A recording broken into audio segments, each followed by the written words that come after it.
কাম যে করবো মনে তো আনন্দ থাকা লাগবে। জুয়েন মানুষ ঘরে বউ থাকবি আনন্দ নিয়ে কাম করবো, সেই আনন্দের ব্যবস্থাটাই তো হলো না। তখনই এখানে একটা সুন্দরী পাখি উড়ে আসে এন্ড জামা খুলে পানিতে ঝাঁপিয়ে পড়ে। কোনো মাই আমার চয়েস করে না।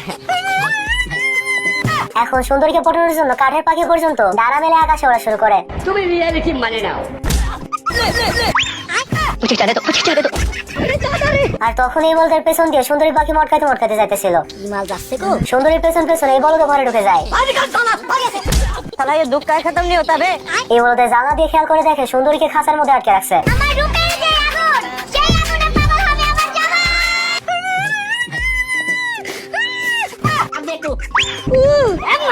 এখন খাঁচা থেকে তো সুন্দরীকে ছাড়িয়ে ফেলে, বাট কাঠের পাখি হওয়ার জন্য একে নিয়ে উল্টা হাসাহাসি শুরু করে। তোরে আমি ছাড়ুম না।